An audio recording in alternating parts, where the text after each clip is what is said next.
America और Iran के बीच बढ़ते तनाव के दौरान ईरान ने एक वीडियो जारी किया। जी हाँ, वीडियो में अमेरिकी नौसैनिक जहाज पर ड्रोन और मिसाइल अटैक होते दिखे हैं।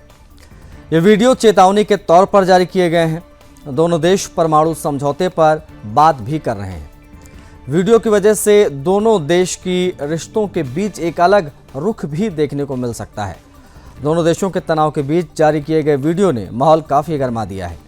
अमेरिकी नौसैनिक जहाज़ों पर यह हमला एक धमकी चेतावनी का संदेश है। 2 मिनट से ज़्यादा की इस वीडियो में ईरानी ड्रोनों को अमेरिकी एयरक्राफ्ट कैरियर अब्राहम लिंकन की तरफ बढ़ते हुए दिखाया गया है। वीडियो में इतना ही नहीं, बता दें आपको कि कई मिसाइल अमेरिकी जहाज़ों की तरफ निशाना लगाकर हमला करती हुई भी दिखाई गई हैं। हमले के दौरान अमेरिकी सैनिकों के बीच अफरा तफरी का मंजर भी दिखाया गया है। इसके साथ ही नौसैनिक वॉकी टॉकी पर बात करते हुए नजर आ रहे हैं और हमले के बाद अमेरिका सैनिकों में अफरा तफरी का माहौल दिख रहा है। सो अलग कई सैनिक भागते हुए दिख रहे हैं। वीडियो में यह भी दिखाया गया है कि ईरानी नौसैनिक जहाज अमेरिकी जहाज़ों को चारों तरफ से घेर चुके हैं। ड्रोन का एक बड़ा जहाज समूह जो है वो जहाज़ों से टकराता हुआ भी दिखाया गया है। सबमरीन को भी हमले में शामिल दिखाया गया है। वीडियो के अंत में जहाज पर आग लगने और अमेरिकी सैनिकों को बंदी बनाए जाने का भी एक सीन दर्शाया गया है। वीडियो ऐसे समय में जारी हुआ है जब दोनों देशों के बीच जुबानी जंग चल रही है, अमेरिका और ईरान के बीच। एक तरफ अमेरिका हमले की धमकी दे रहा है तो दूसरी ओर ईरान जवाबी कार्रवाई की बात कह रहा है। दोनों देशों के बीच परमाणु बातचीत भी चल रही है। हालांकि 6 फरवरी को ओमान में हुई बातचीत किसी नतीजे पर पहुंची ही नहीं, पर अमेरिका दोबारा बातचीत करने की इच्छा जता चुका है। ईरान ने कहा है कि अगर अमेरिका ने उस पर हमला किया तो जवाब में अमेरिकी सैन्य ठिकानों को ध्वस्त कर देगा। इससे पूरे क्षेत्र में युद्ध फैल सकता है। ईरान ने एक AI वीडियो जो जारी किया है अमेरिका को धमकी देते हुए, चेतावनी देते हुए, वो हम आपको दिखा भी रहे हैं और इस खबर के बारे में पूरी जानकारी आप तक पहुंचा भी रहे हैं। ईरान ने एक चेतावनी वीडियो जारी किया है, ये कहना गलत नहीं होगा।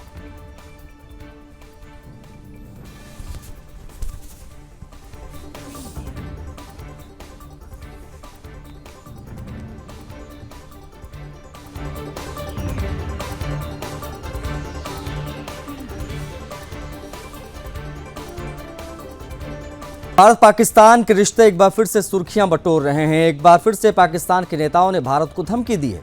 जी हां, एक और बार पाकिस्तान ने हवा में टिप्पणियां पेश कर दी हैं। जी हां, हाल ही में इस्लामाबाद की मस्जिद में हुए आत्मघाती हमले के बाद पाकिस्तान के गृह मंत्री की तरफ से एक भड़काऊ और उकसावे वाला बयान आया है, भाषण दिया गया है।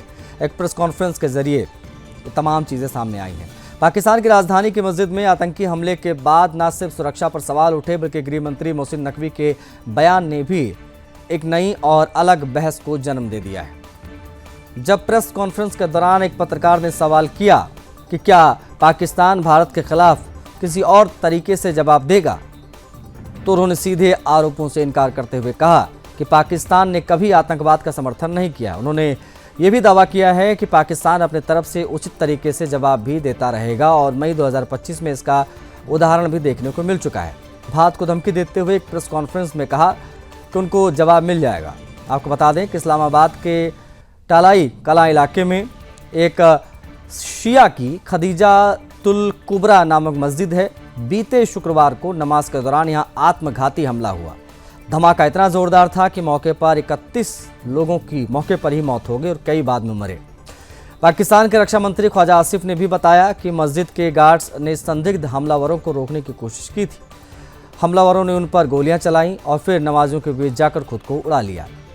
उन्होंने तब ये भी दावा किया था कि हमलावरों का अफगानिस्तान में काफ़ी आना जाना था। बाद में आतंकवादी संगठन ISIS ने इस हमले की जिम्मेदारी भी ली थी। ISIS ने अपने टेलीग्राम चैनल के जरिए आत्मघाती हमलावरों की तस्वीर भी जारी की थी। शिया समुदाय को निशाना बनाकर किया गया हमला और इस हमले की जिम्मेदारी ISIS को लेना कोई नई बात नहीं है। लेकिन तब मोहसिन नकवी ने भारत को धमकियां भी देना शुरू कर दिया है, जिससे संबंधित यह खबर है। पाकिस्तान ने किस प्रकार से भारत को धमकी दी और किस प्रकार से फंडिंग का आरोप लगाया, वो भी हम आपको बता रहे हैं। शिया समुदाय को निशाना बनाया जा रहा है, ये बात भी कही गई, क्योंकि जिस मस्जिद में ब्लास्ट हुआ था आत्मघाती, वो शिया की मस्जिद थी और एक साथ में कई दर्जन लोग जो है वो मारे गए थे। हालांकि आईएसआईएस ने हमलावर की तस्वीर भी जारी की है, लेकिन ये तमाम चीज़ें निकलकर सामने आ रही हैं और पाकिस्तान लगातार भारत पर हमलावर है आरोप लगा रहा है।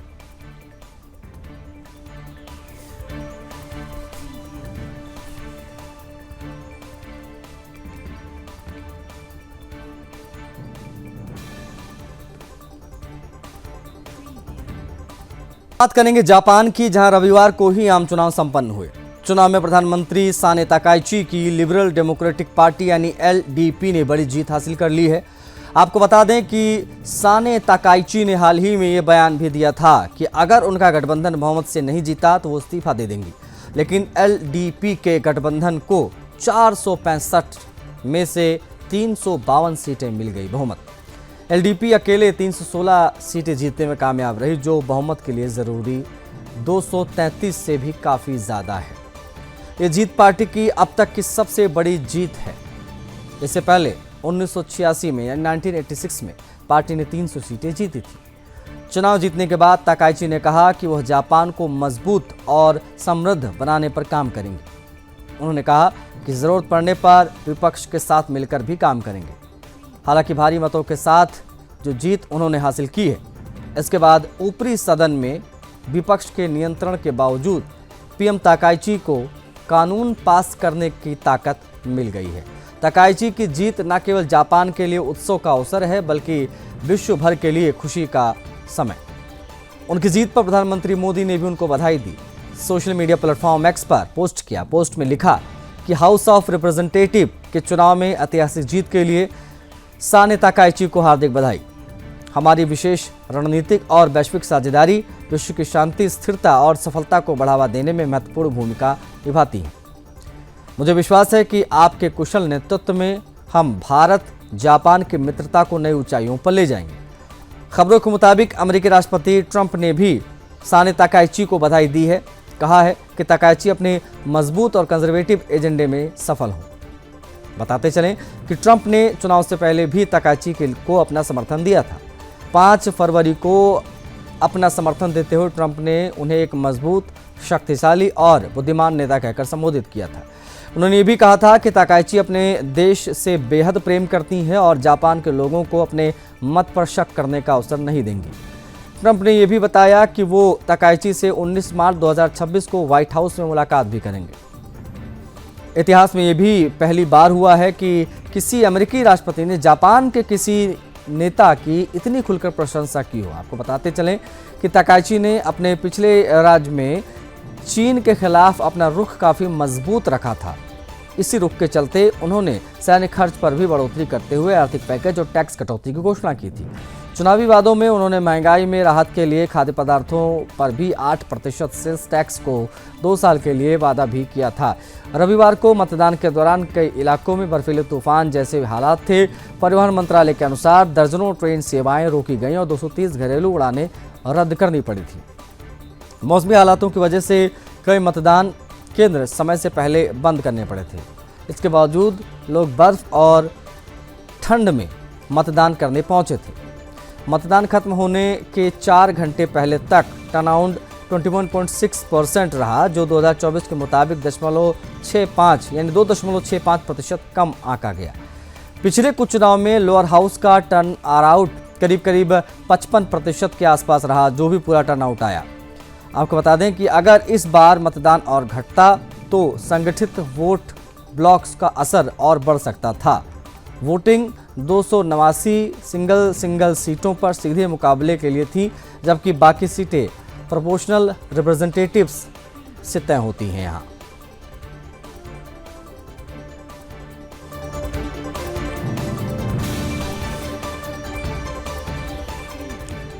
बढ़ेंगे आगे, अगली खबर की बात करेंगे। बांग्लादेश में 35 वर्ष बाद, जी हां, 12 को होने वाले चुनाव के लिए तीनों प्रमुख राजनीतिक दलों ने कुछ अहम घोषणाएं कर दी हैं।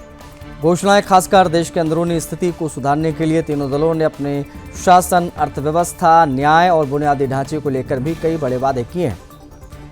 दिवंगत खालिदा जिया के बेटे तारिक रहमान के नेतृत्व वाली बांग्लादेश नेशनलिस्ट पार्टी बीएनपी ने शोबार आगे बांग्लादेश यानी सबसे पहले बांग्लादेश का नारा दिया।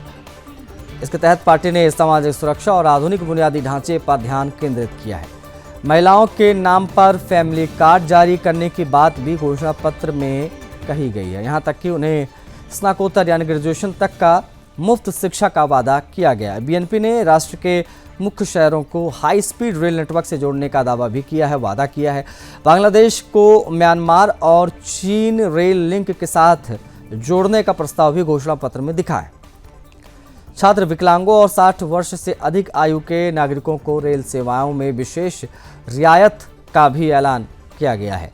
तारिक रहमान ने यह भी स्पष्ट किया है कि बांग्लादेश किसी भी देश का प्रॉक्सी नहीं बनेगा। इस पर उन्होंने नारा देते हुए कहा है कि न दिल्ली न पिंडी, बांग्लादेशी सबसे पहले।